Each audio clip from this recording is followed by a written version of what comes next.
The ranch had been silent for so long that even the wind seemed to pass through it with caution. Caleb Mercer preferred it that way. Silence didn't ask questions. Silence didn't remind him of the men he'd buried or the promises he'd failed to keep. Out on the edge of the territory, where the plains rolled like an ocean of dust and grass, a man could disappear into work. And Caleb had worked himself into a ghost. The only voice he heard most days was his own, muttering to the horses or cursing broken fences. That was why he'd ordered a bride. Not for love. Not for comfort. For survival. Winter was coming early. The cattle needed tending. The house needed a human presence that wasn't just boots and sweat and loneliness. The ad in the newspaper had been blunt. Rancher seeks practical woman. Hard life. Honest terms. He didn't expect beauty. He didn't expect tenderness. He expected help. The wagon arrived at noon, raising a ribbon of dust that shimmered in the heat. Caleb stood on the porch, hat low over his eyes, hands rough as saddle leather. He felt a strange tightening in his chest. Nerves, maybe. Or fear. A wife meant change. And change was something he'd avoided for years. The wagon stopped. The driver climbed down first. Then the woman stepped out. The ground seemed to pause. She was enormous. Not fat. Not clumsy. She stood tall. Taller than Caleb. With shoulders like a blacksmith's dream and arms strong enough to lift a hay bale one-handed. Her dress stretched across a frame built for work, not parlor rooms. Sun-browned skin. Dark hair braided tight. A face carved by endurance, not softness. She looked at him without smiling. "You Caleb Mercer?" she asked. Her voice was low, steady. He nodded. "I'm Ruth Callahan," she said. "You sent for a wife." The wagon driver coughed awkwardly and climbed back up, eager to escape whatever tension was thickening the air. Caleb stared. This wasn't what he imagined. He'd pictured someone small, quiet, a woman who'd shrink into the corners of the house like a whisper. Instead, Ruth filled the yard with her presence. He felt the old instinct rise, the one that told him to retreat. To push away anything that might disturb the fragile order of his solitude. But winter was coming. "You can stay," he said gruffly. Ruth didn't thank him. She simply picked up her single trunk, lifting it as easily as if it were empty, and walked past him into the house. He followed, stunned, watching her inspect the space with sharp eyes. "Kitchen's a mess," she said. "You been living like this long?" He bristled. "It's fine." "It ain't," she replied calmly. "But it will be." That night, Caleb ate the best meal he'd tasted in years. Fresh bread. Stew thick with herbs he didn't recognize. Ruth moved through the kitchen like a storm harnessed into purpose. She didn't chatter. She didn't flirt. She worked. And when she sat across from him, she met his gaze without hesitation. "You ain't what I expected," he admitted. She shrugged. "Most men say that." There was history in her voice. Pain. Buried deep. He recognized it because he carried the same weight. Outside, the wind rose. Winter whispering its threat. Inside, for the first time in years, the ranch felt alive. And Caleb realized something unsettled him more than her size or strength. It was the feeling that this woman might change him.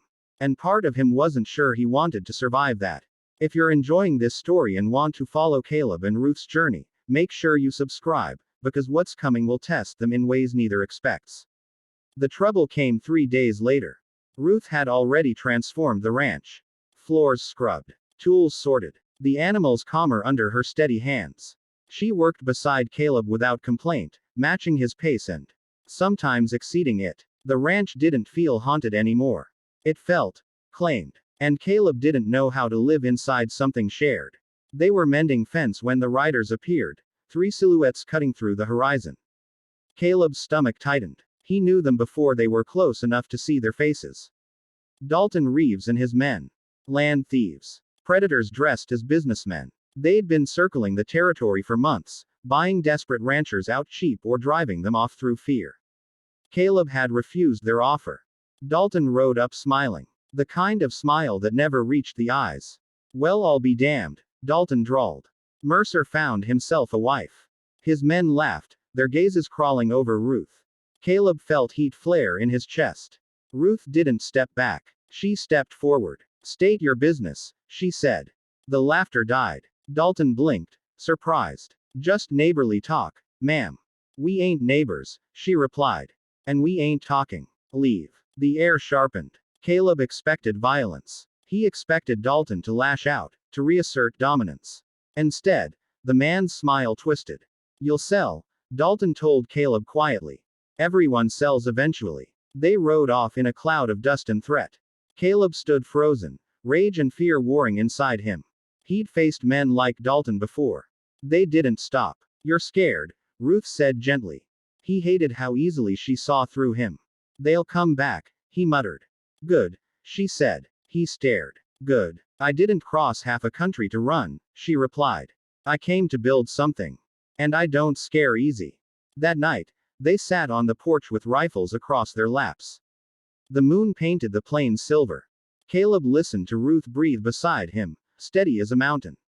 Why'd you answer my ad? He asked. Long silence. Because I was tired of being told I was too much, she said finally. Too big. Too loud. Too strong. Men want women they can fold into their pockets. I ain't pocket-sized. Caleb huffed a quiet laugh.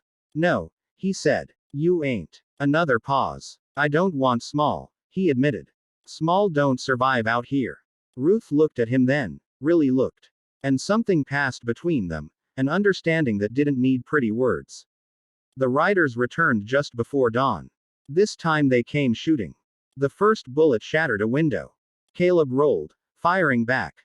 Ruth didn't scream, didn't panic. She moved like she'd been born in battle. Loading, aiming, steady as iron. Her rifle cracked through the morning, dropping one rider clean from the saddle. The others faltered. They hadn't expected resistance. They hadn't expected her. Dalton fled, dragging his wounded pride with him. Silence settled again, broken only by the horse's nervous snorts. Caleb looked at Ruth, chest heaving. She met his gaze, calm as ever.